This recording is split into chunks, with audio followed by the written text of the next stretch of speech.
आए हो तो कुछ लेकर के जाओगे। लोग कहते हैं मरता हुआ आदमी क्या ले जाता है, हमें लगता वो कुछ ले जाए या न ले जाए, पुण्य कर्म जरूर साथ लेकर के जाता है। आज दूसरे दिन की चर्चा, सिरसा हरियाणा की है आध्यात्मिक नगरी, आध्यात्मिक राजधानी सिरसा है। अच्छा, सिरसा नगर साधारण थोड़ी है, इस नगर का नाम ही एक महात्मा के ऊपर पड़ा है। बाबा सरसाई जी के ऊपर यह नगर का नाम पड़ गया है?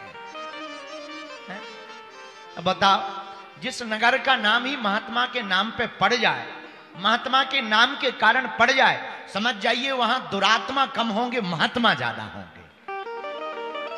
अच्छा, अब हमें तो एक और भरोसा है, जहां महात्मा होंगे वहां प्रेतात्मा भी कम होंगे।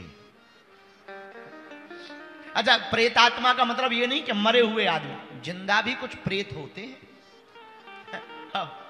एक लड़का हमारे पास आया, बोले गुरुजी हमारा पढ़ने में मन नहीं लगता। हम कि तुम पढ़ते हो?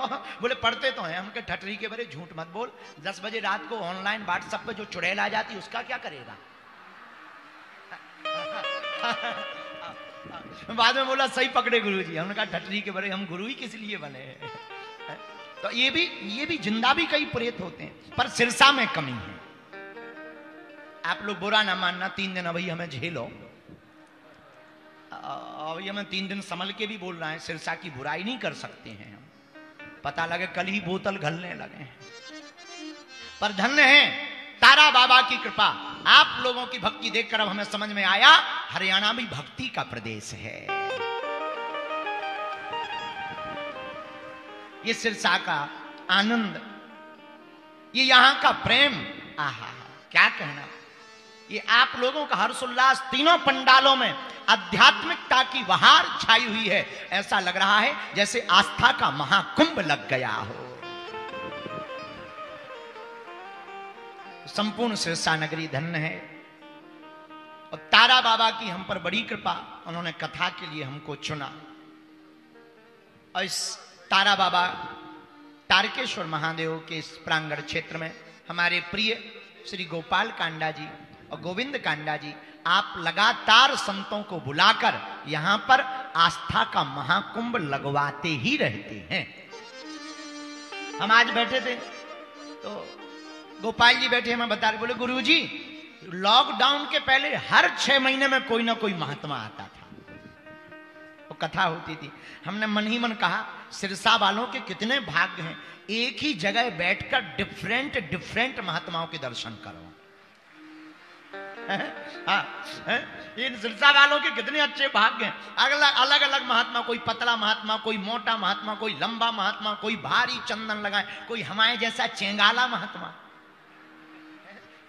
अलग अलग महात्माओं के एक जगह दर्शन। देखो बुरा ना मानना, रामायण में 2 पंक्तियां हैं। एक पंक्ति में गोस्वामी तुलसीदास जी कहते हैं बिनु हरि कृपा मिलहि नहीं संता।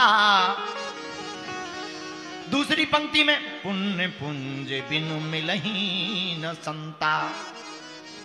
तुलसीदास जी 2 जगह एक ही बात को बोल रहे। एक जगह बोले बिना हरि की कृपा के संत नहीं मिलते, पर दूसरी जगह बोले बिना पुण्य उदय हुए संत नहीं मिलते।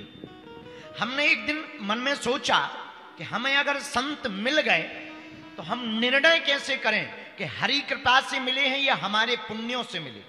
तब हमारे मन में एक उत्तर आया, अगर हम चलकर संत के पास जाएं तो समझना पुण्य उदय हुए हैं, और संत चलकर हमारे पास आए तो समझना प्रभु की कृपा हम पर हुई है। ये सिरसा वालों का भाग्य और सौभाग्य है, बुरा ना मानना। पहला सौभाग्य तो यही है कि तुम्हें मनुष्य तन मिला। अच्छा, बने होते भैंसिया या ऊंट,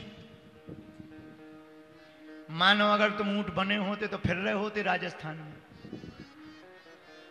पर पहला सौभाग्य क्या? मनुष्य तन मिला।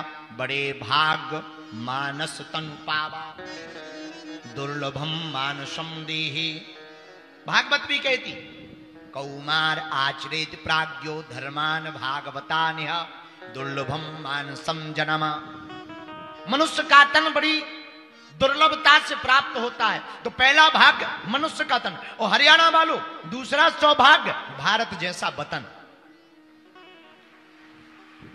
ये भी तो भाग्य है।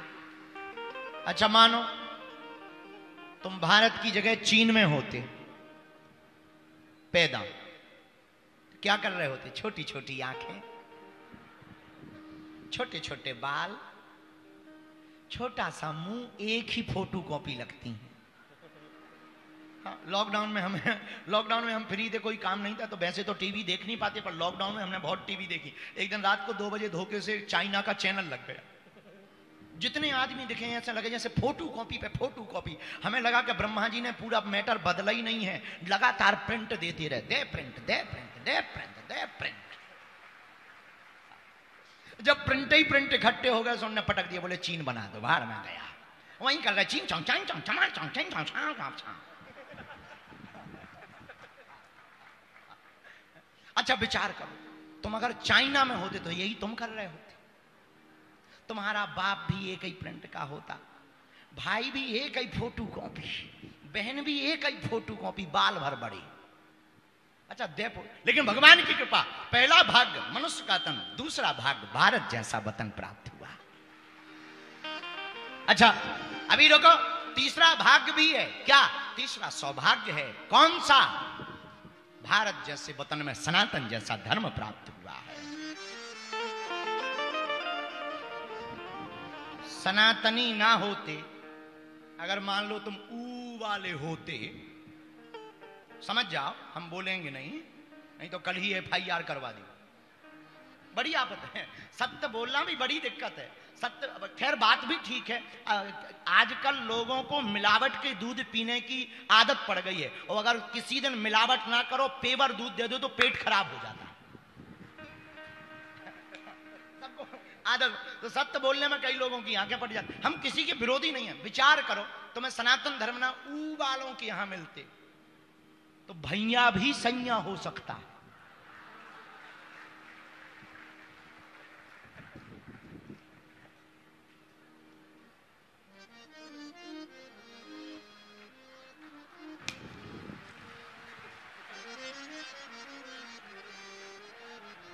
बताइए, हे बजरंगबली श्री राम, हमें बुराई नहीं करनी किसी की, न हो। अब हम सुधर गए हैं, पहले करते थे अब नहीं कर। भैया जिसने भी समझाओ, जो समझाओ तुमने सही समझा, बल्कि हमने बोला कुछ नहीं है। किसी ने अगर कहा हो तो गलत समझा, हमने जो बोला वो तुमने सही समझा, और हमने किसी के खिलाफ नहीं बोला, नाम नहीं लिया है, FIR नहीं हो सकती है, नाम ही नहीं लिया। खैर छोड़ो, श्री राम, जय राम।